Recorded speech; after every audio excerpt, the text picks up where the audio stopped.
Michael. How you doing, Andrew? Right? I'm good, Mike.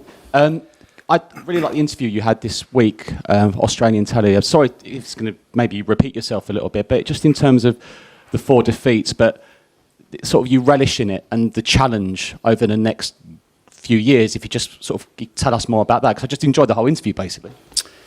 Yeah, I think I know which one you're referencing. Yeah, look, I think I've been pretty consistent in saying that you know, we've got a sort of a challenge at the moment, a short-term challenge, but I always believe that they're a constant in any kind of significant sort of rebuild you're doing. You know, that the challenges will always be there. It's how you approach them, how you tackle them, because invariably there'll be another one down the road. And you know, provided you get through them in the right way and with the right sort of attitude, and I think that's probably, you know, from my perspective, the most important time for me to kind of make sure that I'm clear-headed about, you know, what we're trying to do and what we're trying to achieve, and more than anything be you know, as visible as possible in that process, because you know, it's fair to say it's everyone's trying hard. It's not through the want of trying. So you know, you've got to make sure that, you know, you stay calm, clear-headed, and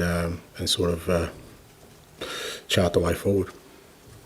Over the last few weeks, do you feel maybe there's more to do, and there might be more players than you realise that might just not be the ones you need going forward, though, and tougher decisions might need to be made in the summer? No. I mean, you know, again, I think I've tried to be as consistent as I possibly can in saying we've still got a long way to go, and that hasn't changed from the moment I started till now. And I think sometimes, if both in a positive and negative sense, if you go on sort of short-term stuff, you're liable to jump at the wrong conclusions and wrong decisions. Again, the planning for the summer's been well in hand for quite a while. We know what we need to do. Nothing in that sort of space has changed. So, you know, for me, how players deal and staff deal with adversity is more important in terms of our growth than sort of a reflection of us needing to make more changes. There was a nice moment at the end of the Liverpool game, and we've been running that on Sky all week, where you're with the supporters and you're pounding your heart and then you're touching your head. What was the actual message there? Mate, I really can't recall, to be honest. But look, I understand what the fans are going through at the moment, and it's never nice when you go through these periods. But as I said, I think, you know, I don't think it's through the want of trying, and I still firmly believe we're on the right track, and this is just, you know, some of the growing pains you need to go through, and as much as you'd like to, you know, avoid it, it is part of the process of growth. And you know, for fans, for us as a football club, is to understand that the road forward is a challenging one. But every time we get through these periods, I think we come out stronger, and hopefully that'll happen this time. And finally, big weekend for the football club, and Spurs women have got a huge FA Cup final. Just wanted to massive. Yeah, no, massive. Rob and his players have been outstanding this year. I think the whole year. Again, you know, they've made significant inroads in terms of their progress, and you know, the opportunity to play at Wembley, the opportunity to win a trophy is brilliant for them. It's brilliant for our football club, and yeah, couldn't wish them all the best. You know, I think they'll acquit themselves well. You know, they've shown some real good sort of resilience during the year, and I think they'll hold them in good stead. To get your team ready for a team that's going to be on the verge of desperation and probably come with an extra edge this weekend. How do you mentally get your team ready for something like that? Yeah, I think, again, you know, I'm pretty consistent in saying that I think you've got to sort of block that stuff out, and what's really important is that we kind of prepare ourselves for another big challenge, for sure. But, you know, you get to this time of the year, and most of the games are games of consequence. Everyone's playing for something. We're certainly still playing for something. So, you know, you don't want to fall in the trap of kind of, you know, expecting something different other than a really tough opponent. As you said, you know, Burnley need a result tomorrow.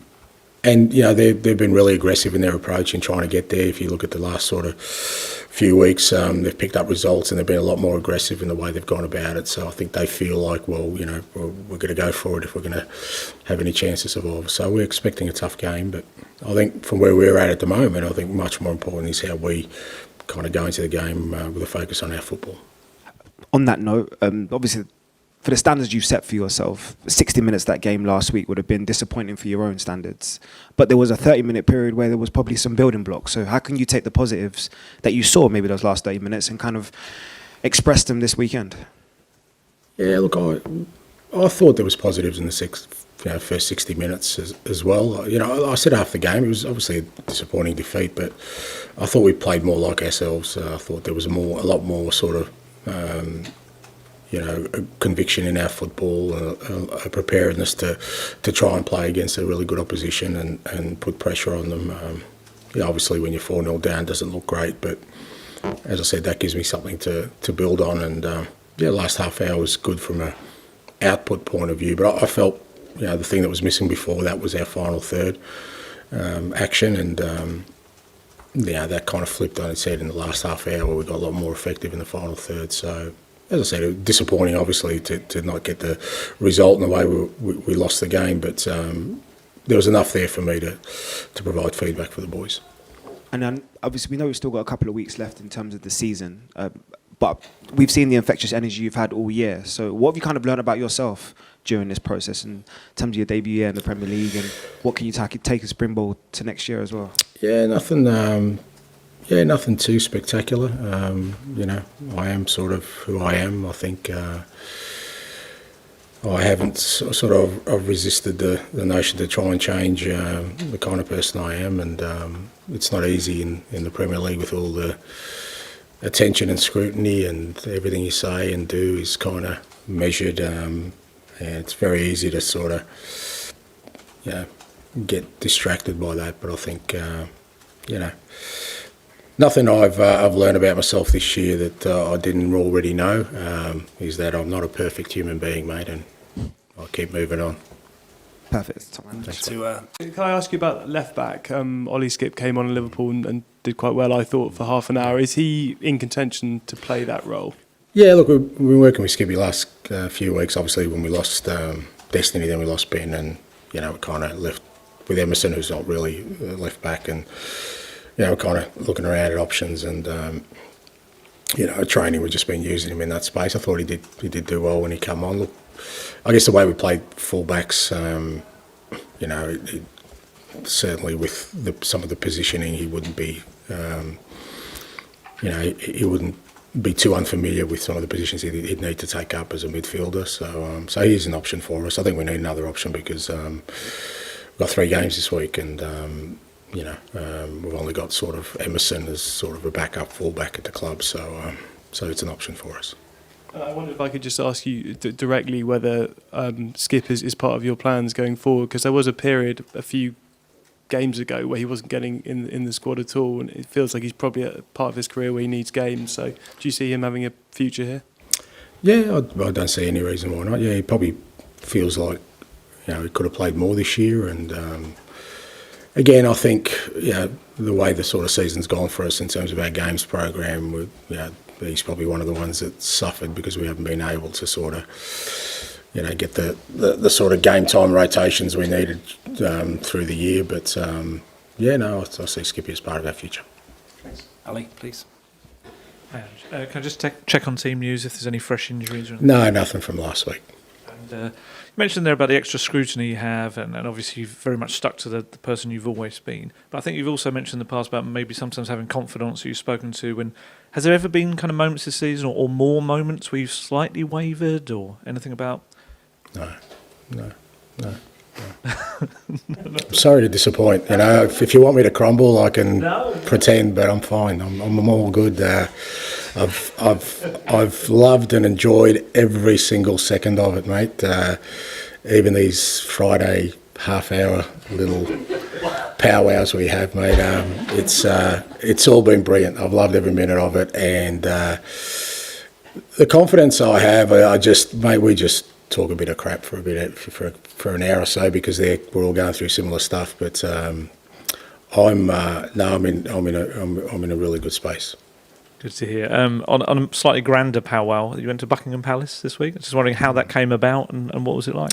Yeah, we got an invite from the Australian government. Me and the other Aussies in the group here. So Millet, Scott, I think Charlie, Grant from the women's team. It was nice, different experience.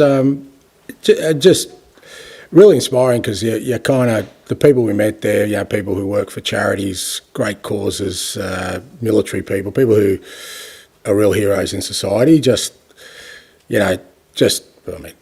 Obviously they know who I am and they'll come up and say hello, but then just asking them about who they are in their life is just, you just see so many fantastic people who do so much in communities, often without a lot of, heralding from the wider public or acknowledgement.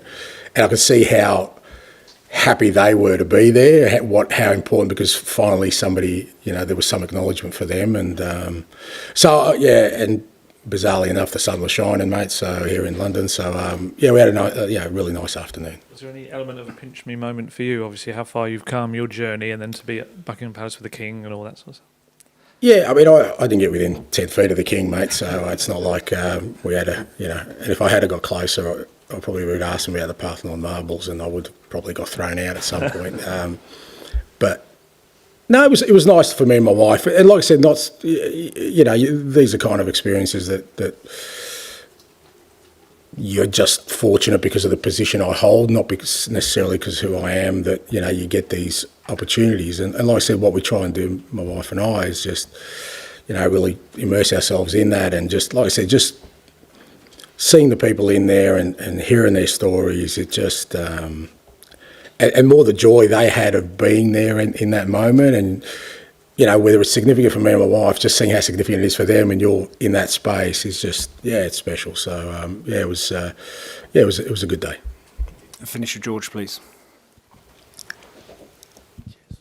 Hi, Ange. I was just reading that apparently the King is a fan of Burnley. That's his football team. So are you ready to...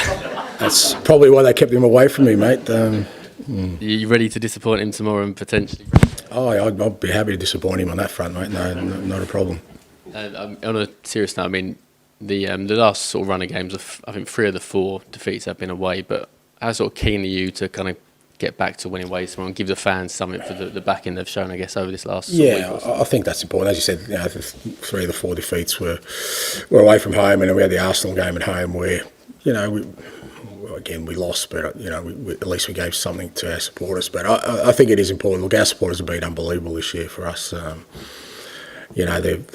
They've stuck with us and been a real source of encouragement for the players, home and away. And they've sort of, experiences have been, up and down, obviously, but they haven't wavered in their support. And it's an opportunity with these last 2 home games on Saturday and Tuesday for us to hopefully send them off to the summer with, not what we wanted to achieve this year, but with a hope that, come next year, they're going to be ready to get behind us again. And just funny for me, Richarlison scored at Liverpool, and that's the type of goal he's scored a few times this season, and I believe the type of goal your forwards generally do score. How much do you feel he's got to grips with what you want from him, and is he someone that you see as a sort of a key part of what you're doing here moving forward into next season? Yeah, no, look, Richie's been really good for us this year. I mean, you've got to remember, when I took over, he'd scored 1 goal for the club, and, for all intents and purposes, the jury was pretty much out on him in terms of any contributions. And, he's in the double figures this year, I'm pretty sure, and he's missed a huge chunk of it. But every time he's played, he's looked effective like he did against Liverpool. Scored a good goal, set up the second one. A bit unlucky on a couple of other occasions, the one Alisson saved and sort of Gomez has cleared off the line. So, and like I said, he's been really effective for us, and I think the way we play suits him to a great degree, and I think that's why he's got the goals, but he's also worked hard himself. So, it's just, like I said, it's unfortunate. He's had a season reflective of a lot of players that we've never had them sort of for a huge chunk of time consistently. Son's been a fantastic captain for you this season. He scored a hat-trick, obviously, against Burnley earlier this season. I think he's got a year left on his contract, albeit potentially with an option. You mentioned last week that some good players might have to go, but I'm presuming that Son's one of the players that you're going to build this team around? Geez, that's a huge leap for you, mate. What a bold prediction. That Sonny will be part of our future. Yeah, no, he's going to be part of our future, mate. Yeah, it's all right. Thanks, mate. And we've asked you this before, but it still seems pertinent. Do you care if you're in the top 4 or not? And have you given up?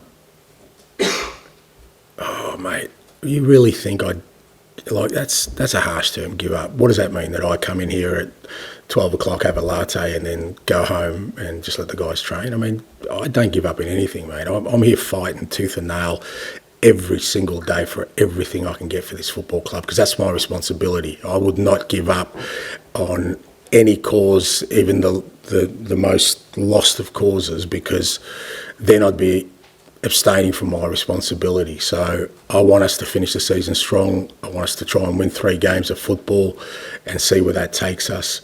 I'd never said that I didn't care about finishing top 4. What I said was that finishing top 4 does not mean we're going to be the team I want us to be next year. That's not what's going to define us. So I don't give up, and I'd be surprised if anyone in my position at this level would go in with anything other than 100% commitment to fight for everything, because if you don't, invariably you fail.